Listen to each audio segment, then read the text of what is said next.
up here in a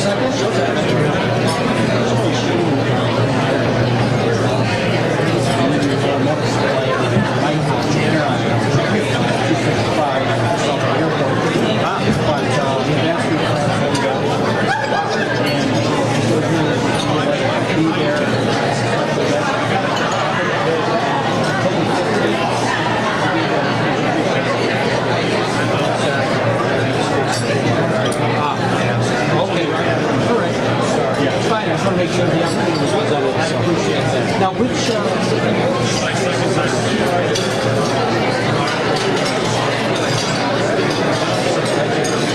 oh, that's a huge one. Okay, good deal. All right.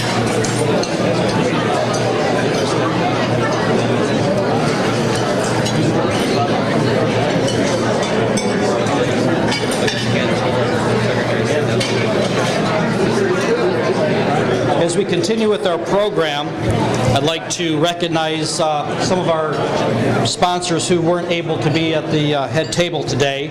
And those sponsors include ASC, the News Herald, BASF, and AT&T. So we appreciate their sponsorship as well. Now, Rob Bovitz, CPA of Bovitz CPA, will introduce our speaker today. Rob? All right, yeah, give it up.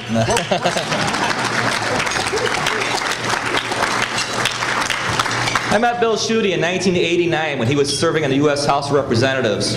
I was part of a delegation of Michigan CPAs sent to Washington regarding proposed congressional action as a result of the savings and loans failures of the late 80s. Congressman Schuette met with our CPA delegation and the CPA representatives to ensure fair and open financial reporting to protect the public sector. Even back then, Bill was looking out for the benefit of unsuspecting tax-paying families, and I always thank him for taking the time to listen to our concerns. Congressman Schuette decided not to seek a fourth term in Washington and returned home to Midland, Michigan. And in 1991, Governor Engler named Bill Director of the Department of Agriculture, and Bill continued his lifetime of public service when he was elected to the Michigan State Senate in 1994. After completing his full 8-year term as state senator in 2002, Bill was elected to the Michigan Court of Appeals. Judge Schuette then served 6 years in the court system and then transitioned to private law practice. Bill then got the calling to run for Michigan Attorney General in 2010.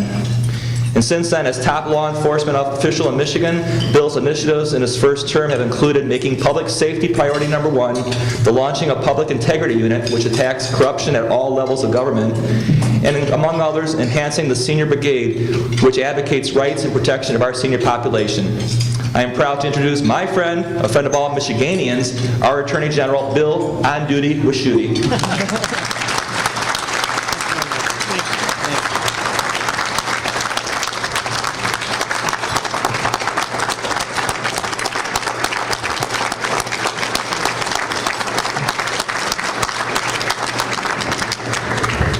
I appreciate you standing up. Was hopeful. Is this working? Yeah. I was just hopeful you wouldn't leave. So thanks for sticking around, so to speak. Thanks very much, Dave. Just got to be close to us. Let's thank Dave for being a great master of ceremonies today. Dave, thanks very much. Nice job, well done. And I really appreciate this opportunity to be here at the Southern Wayne County Chamber of Commerce and seeing so many friends. And my gosh, I go table to table. Mary and Rick Jarrows have been so helpful to me over the years. Mary, thank you for, no one argues with this woman. Thank you, Mary, for what you do. Thank you very much. And there's Bruce Patterson. We have Commissioner Shannon Price. Does a fantastic job on the Wayne County Commission. We have lots of mayors here, to be sure. Longtime friends, Wendy Anderson, who works with me, and Pat Gansberger, who helped me cut my political teeth years and years ago. You have a top-notch State Representative, Pat Somerville, who couldn't be here today. I know he's on duty. I'm the on-duty Bill Schuette Attorney General.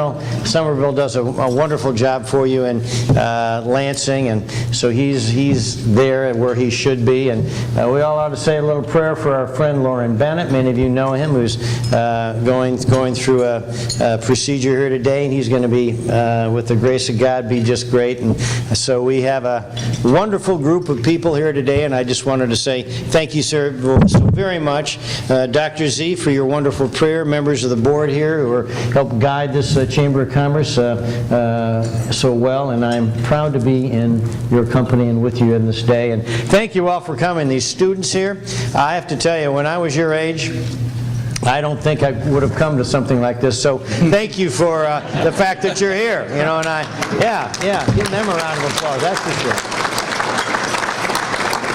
Now, somebody said, Schuette, what's this coffee shtick? What's going on here? So, and here's the deal.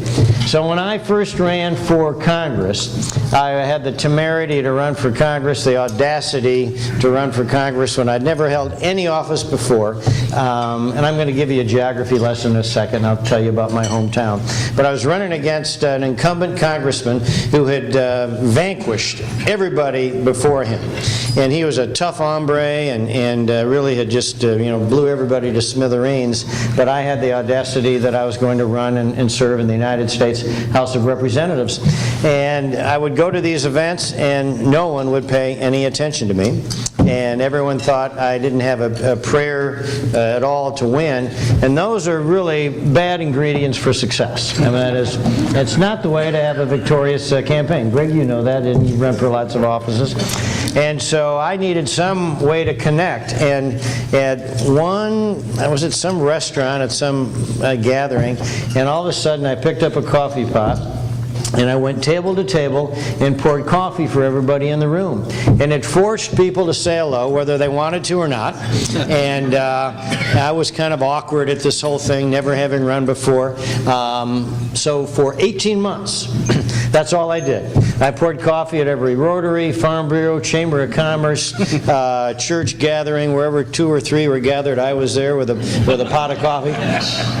And I won by 1,308 votes. So every cup of coffee counted, I have to tell you. So to this day, that's what I do. I pour coffee. I was up on Mackinac Island at a gathering this past weekend, and they have a wonderful operation. And there were a couple of times where the wait staff and I were fighting over the cup of coffee. And finally, the owner of the Grand Hotel, Dan Musser, and Kenny, the guy who is the manager of the dining room, said, it's okay for Bill Schuette to pour coffee. So I thought that went pretty well.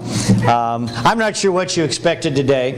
In the line of work that I'm in, expectations can be sometimes elevated unduly or what have you. And I guess I can give you an example of, well, I hope I meet your expectations today because it's kind of a zany line of work I'm in from time to time. I do have to tell you, when I was first a judge, and Rob, thank you so much for your wonderful introduction. You kind of painted a picture of my call of service. And when I was a judge on the Michigan Court of Appeals, it took me a bit to get used to and accustomed to people calling me Your Honor, or Judge this, Judge Schuette, and Judge Schuette that, and the black robe and all that. It's kind of like when you buy a suit, you got to get it altered so it fits. Or if you buy a new pair of running shoes, you got to put some miles on your Asics or your New Balance before you really get accustomed to putting some miles on the road. So it was about 6 weeks into the job. And I'm a judge on the Michigan Court of Appeals, one of 28 judges in our state on that particular branch of the judiciary. And I said, well, I'm going to try this out. So I called a VIP in the state. And the trick is to get past the administrative assistant, the office professional, the executive assistant, whatever it might be. And he or she sometimes can be a dragon lady or a dragon woman or a guy, or sometimes they can be smooth as silk. It really kind of depends what you hit. And I called this individual and I said, well, this is Judge Schuette calling. And my phone call went through like greased lightning. And I said to myself, I like this gig. This is going to work. This is going to work. So this gentleman gets on the phone and says hello, and I said, well, this is Bill Schuette calling, and the inflection in his voice went out like air from a balloon, and he goes, oh, I thought it was Judge Judy calling.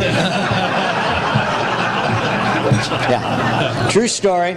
Everybody wants to be on TV. I don't know what if you had an expectation of Judge Judy today, I'm sorry. All you're getting is Bill Schuette, and with that, I'll try to do my best. Here's where we're going to go, and we got lots of things. We're going to honor our students and all of that. I want to give you first a brief little geography lesson. We're going to do that. Secondly, I want to tell you about my job, and then thirdly, just raise an issue that I think all should unite us in one fashion or another. So that's the roadmap. Here we're going to go geography. Now, my mother and father were high school sweethearts, born and raised in Cleveland, Ohio. They were young kids in America's Great Depression, a time in our country when everyone was, that's a lot better, when everybody was out of work and not enough jobs, not enough paychecks. And my mom and dad were high school sweethearts. My grandfather was a shop teacher. My grandmother taught elementary school. And my mom and dad got married, and he was a smart guy, and she was as well. And they moved to Midland, Michigan in 1941. Now, everybody know where Midland is? Get your map out, okay? That's right. Right here about that knuckle, all right? So my mom and dad had 3 children, two older sisters. I'm the surprise. I'm glad I'm here. And so my dad and mom set up shop in Midland, Michigan, so to speak. When I was but 6 years old, my father died, and my mom raised my 2 older sisters and me. And then later, when I was in my 20s, there was a guy smart enough to marry my mom, and both my mom and my dad, my stepfather, taught me some big lessons for a small town. And so the values that have been packed into me are really all about big-time lessons from a small town named Midland, Michigan. And every day that's kind of the suit I put on in terms of the importance of, well, your word is your bond, you work hard, you're honest, you save. Those values that have made this nation terrific and the state fantastic. And that's my background. And in that same town of Midland, Michigan, there was a girl at a bus stop, and a girl went to the same bus stop, grade school, junior high, high school, and she ignored me for 20 years. Honest to people. And her name was Cynthia, and she went into broadcasting. I go into public service, and for 20 years I'd ask her out. She'd turn me down. I mean, how often do you carry that pail of water up the hill? After a while, it doesn't work. But I wore her down. So if anyone ever questions the Attorney General's tenacity or stick-to-itiveness, you talk to my wife. We've now been married, it'll be 23 years in March. We've been blessed with 2 children. We have a daughter who's a junior, and her name is Heidi. She is a junior in college, and our son Bill. We're pretty simple in the Schuette family. My dad was a Bill, I'm a Bill, our son's a Bill. We keep it simple. And our son is a freshman in college, and so my wife and I are now empty nesters. They're doing fine. We're kind of adjusting, but there's a great opportunity as well for my wife and I. Ecclesiastes says there's a time for every season, and there's now a new season for my wife and for me, and we're doing just fine. And my wife is really the person who she's the calming influence in our family, because Michigan's a big state, lots of issues, lots of challenges, fantastic people. We're going through a new morning in Michigan, and a new decade, and a new start, fresh start for our state. So there are lots of ups and downs, but she makes sure that our home life, family life is calm and peaceful as it should be. And so I'm blessed by her, and that's the geography lesson, and I think you did all just fine today. I just want to let you know that. Number 2, my job. Now, it is a fascinating responsibility that I'm so honored to have. The Attorney General, the Department of Attorney General handles 40,000 cases a year, legal cases, for all of you. And we're on duty, so to speak, 24/7, 365 for the citizens of Michigan. And the range of issues, everything from civil to criminal and everything in between. So it's a Fantastic responsibility. Fortunately, I have a terrific team, and Wendy and Shannon are part of that, and really help out, and some terrific lawyers, about 275 lawyers, another 100 or so staff and personnel and investigators. And it goes from environment to constitutional issues to transportation, you name it. But as the Chief Law Enforcement Officer of the state of Michigan, let me just pick out a couple for you. I have lots of different roles, so to speak, but as the Chief Law Enforcement Officer, that's an important aspect of public safety. And if you were to ask me, well, hey, Bill, what's your job description? I tell you this. My job description is to enforce the law and protect and defend the Constitution. That's what I do. That's my job. And I'm also a voice for our state, and a voice in lots of different ways. One way is I'm a voice for Michigan, and your voice is I'm a voice for victims. So if you're a victim of human trafficking, often a young woman, forced against your will in an employment situation, or worse yet, prostitution, I'm a voice for that person. I'm a voice for that woman. And what we've done is form Michigan's first Commission on Human Trafficking. We've had 5 cases, and in every time we prosecuted those cases, we've got a conviction. I'm a voice for human traffickers because justice has to be done for women who are in forced employment. That's how I see it, ladies and gentlemen.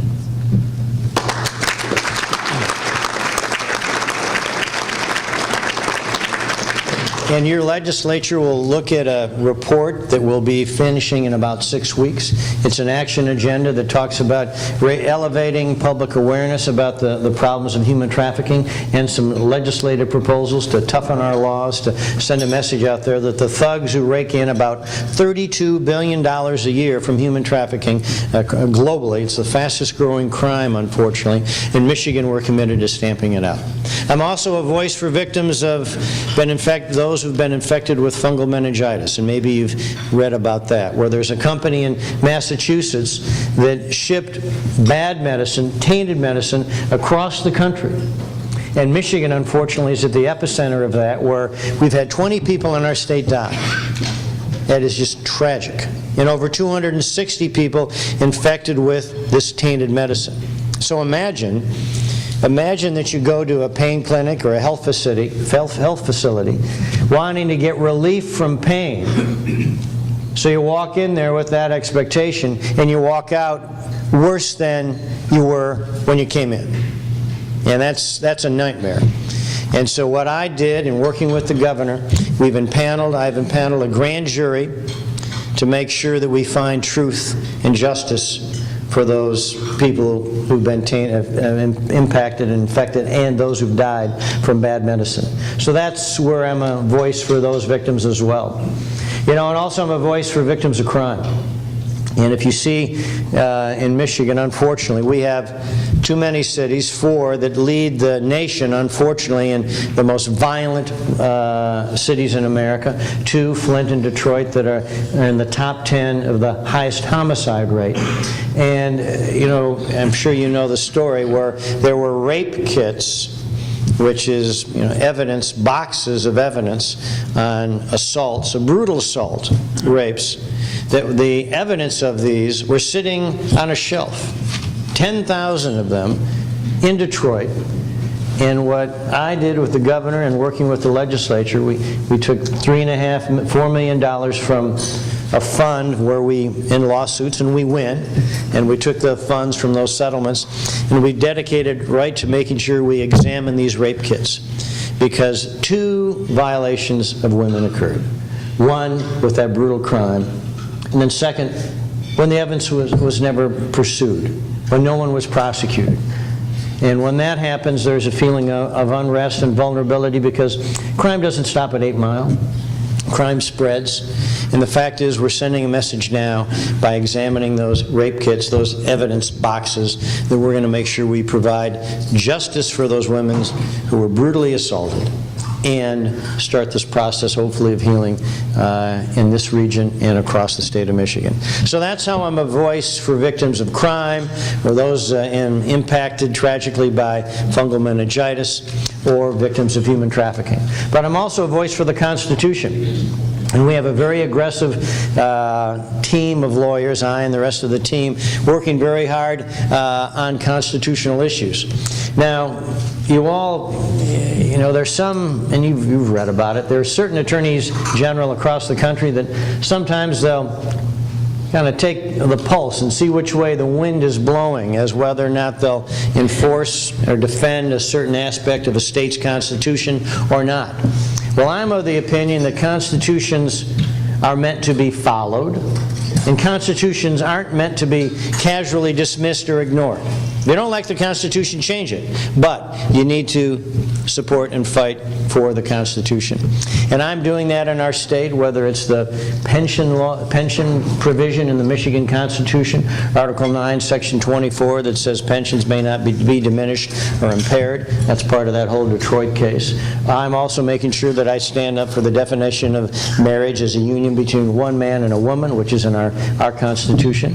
And in October, I'll be defending our Michigan Constitution before the United States Supreme Court that talks about the access and requirement of equal treatment going in, admitting into our outstanding universities and colleges. So I'm a voice for the Constitution for the state of Michigan. I'm going to stand up and fight and defend Michigan's Constitution every chance I get, ladies and gentlemen.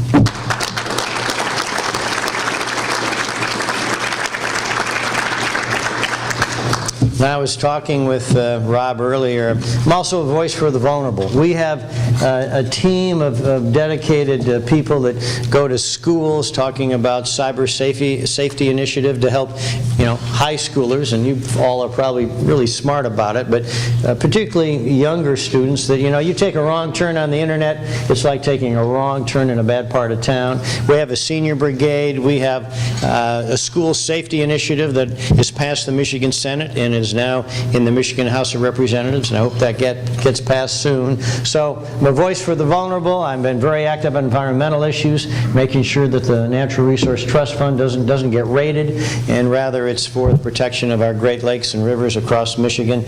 So the list goes on and on and on. One other issue, that's for me about the Constitution. I want to say one issue that we ought to think about. This is a thinker question, and then I'll stop and take some questions. You know, the thing we really need to think about in this state is that we need to make sure that we have education freedom and education emancipation across our state. Because in too many school districts, particularly urban ones, the graduation rates are abysmal. The social promotion is too great. And we see that the illiteracy rate, meaning you can't read, in adults in major cities, both in Michigan and across America, are over 40%. And that ought to make us angry. Because if you can't spell opportunity, if you can't spell hope, you're not going to be able to participate in the American dream.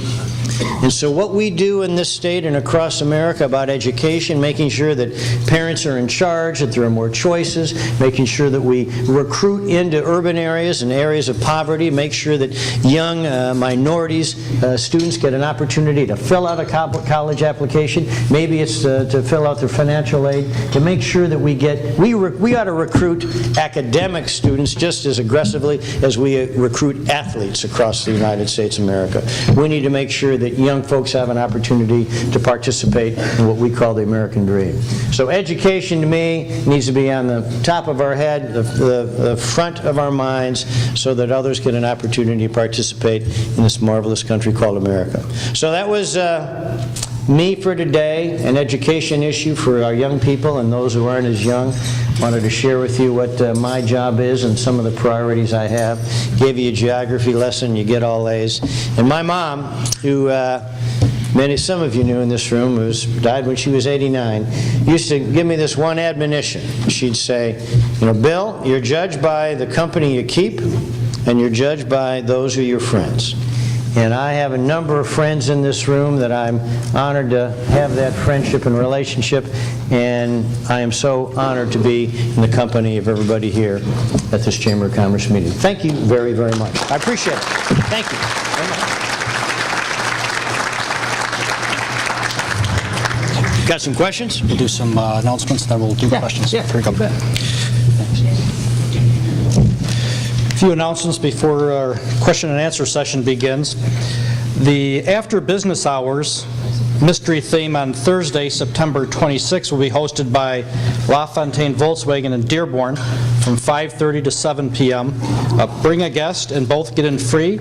Please call Marcy for mini expo exhibitor table opportunities. The Morning Spark, hosted by Flagstar in Allen Park, will be Friday, October 4th from 8 to 9 a.m. Please RSVP with Marcy at the Chamber. The annual Salute to Government Officials, which will be presented by PNC Bank, will take place Thursday, December 5th. So save the date. More information will be coming forth on that, but that'll be December 5th, our annual Salute to Government Officials. The next legislative forum will take place again here at Crystal Gardens. It'll be October 21st, and that'll feature the Wayne County Commissioners. October 21st, Wayne County Commissioners. It'll start at 11 a.m. And for sponsorship opportunities, you want to call Mary Giroux at the Chamber. The other date I want you to save is November 7th. That's when the Downriver Regional Branding Campaign Workshop will take place. The keynote speaker will be Joe Borgstrom, the manager of the Downtown and Community Services, Michigan State Housing Development Authority. It's going to be an exciting event. More information is available on this event. Best place to go is the Chamber website. If you go to info@swcrc.com, more information will be sent directly to you, or you can call the Chamber 284-6000. The Leadership 21 Excellence Program will be starting up again soon after the first of the year, and we're soliciting candidates. Those of you who are interested in participating in the leadership program at the Chamber, please make yourself known, or if you know of others who may benefit from this program, please encourage them to contact the Chamber, and Rich is our contact with respect to Leadership 21 program.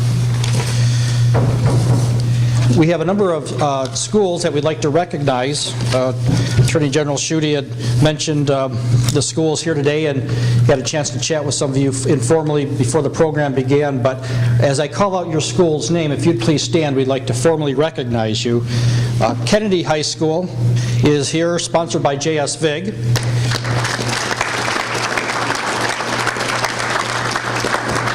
Melvindale High School, sponsored by Co-op Services Credit Union. Gabriel Richard High School, sponsored by Karensica Piat Insurance Agency. And Cabrini High School, sponsored by Semca.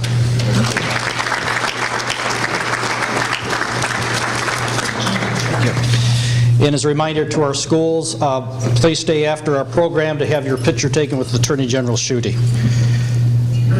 Now we'll stay on the subject of schools. We have a question. Is it question time? It is. All right, great.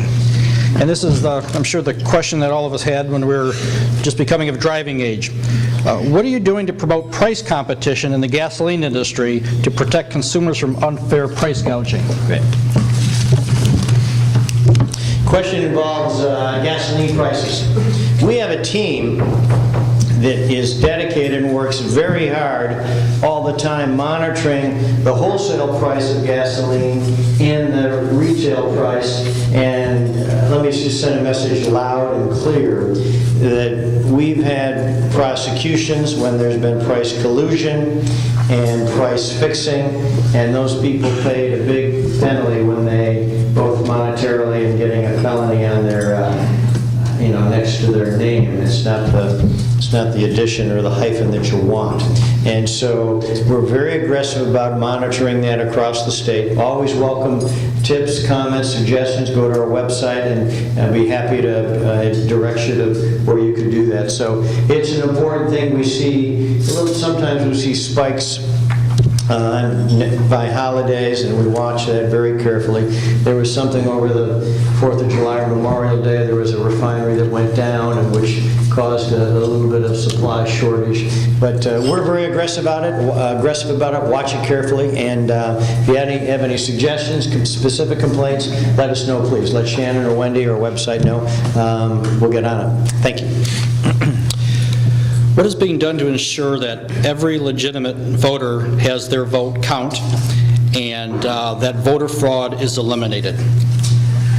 Question about voter fraud and integrity in the election process. We have an outstanding Secretary of State, Ruth Johnson, and she is, if you wanted to have her job description, well, part of it is as the elections officer for the state of Michigan. She and I work very carefully on this front, and she is going through the qualified voter file very carefully, and so she is, I'd say, miles ahead of other states, making sure that we have integrity in the voting process. She works very hard at that. And I'm her attorney, and we work on a variety of different projects. When we see voter fraud, we did that just last week in a city here in the state where there was shenanigans going on with in the voting process, and we filed charges against them, and more to come. What is the biggest issue in law enforcement today? Which crimes are on the rise? I work very closely with law enforcement across the state, prosecutors, sheriffs, police organizations, what have you. And I come at it this way, that for Michigan to have a complete economic recovery, we need to have a complete commitment to public safety. Because capital won't go to an area that's unsafe. People won't move to areas where the streets are not secure. And parents, I mean, I know this as a dad. My wife and I wouldn't send our kids to a school where it's a place of violence, not learning. And so for us to rebuild our state and rebuild certain pockets where we've had challenges, there has to be a complete commitment to public safety. Governor Snyder and I worked carefully on this. We have 300 more Michigan State troopers going through a training school, another 168 coming, if I have my numbers right as well. And then I think you need to send a message that public safety and the thugs and those who commit those repeat violent offenders who commit brutal acts need to be behind bars. And we passed something called VO4 that says on your fourth conviction of a felony, if it's a brutal attack like robbery or home invasion, aggressive, brutal physical acts like that, upon conviction, you be behind bars for 25 years. And so the message is there are consequences for repeat violent offenders. And what really brought this focus in for me, it was 17 days on the job in 2011. And there was a police officer in Livonia, Larry Niehazel, who died trying to stop a home invasion. And I went to the visitation, and that's when I first met Linda and her family. And you hug someone who's lost their spouse. There'll be no more anniversaries. Their kids won't have their dad for birthdays. And if this VO4 had been in place in January of 2011, the guy who ended up killing this cop named Larry Niehazel would have been behind bars instead of pulling a trigger. And that caused me to push for this safety initiative, and I'm glad we did. The legislators here in this region and across the state supported it, and the governor signed it. And so I guess the point is, violent crime, unfortunately, is still on the increase here in the state of Michigan. We need to have a complete commitment to it. The equation goes like this, particularly those in high school. More cops plus tougher laws equals a safer Michigan. That's where I stand.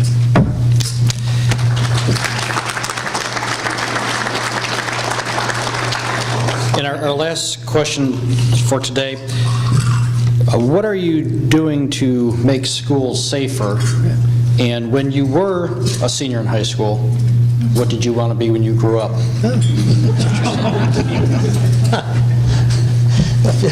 Is this like Jeopardy or something? What is this? When I was a senior in high school, I wanted to be a pro quarterback. I wish I had been 6'3", 195.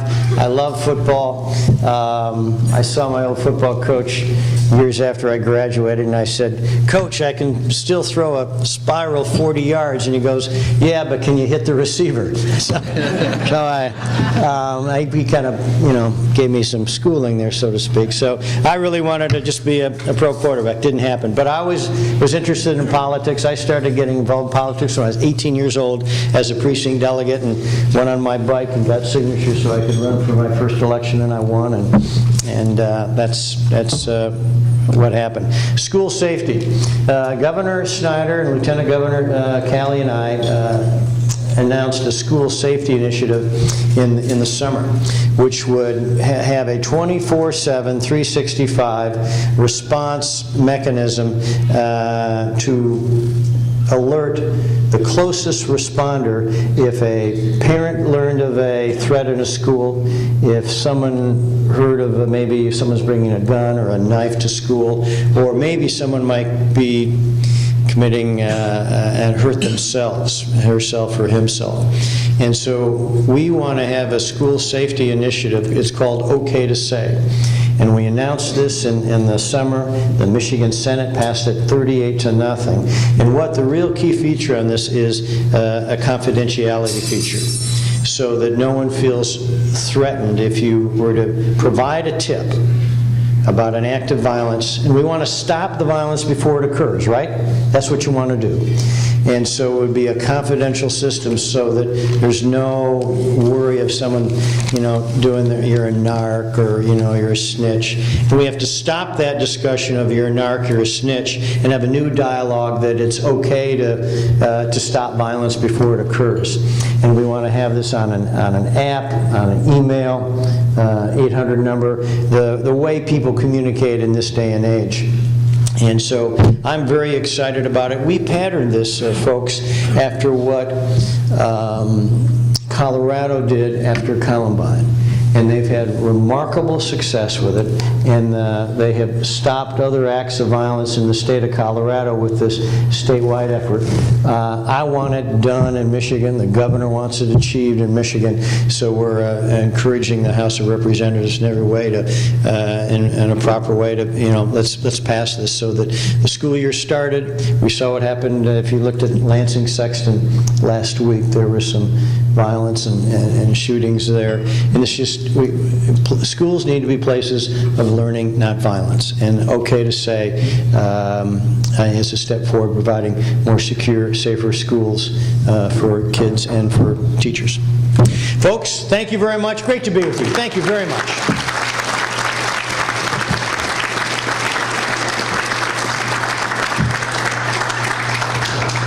Thank you to all of our sponsors who made this event possible, and once again, thank you to our special guest, Attorney General Bill Schuette. Thank you.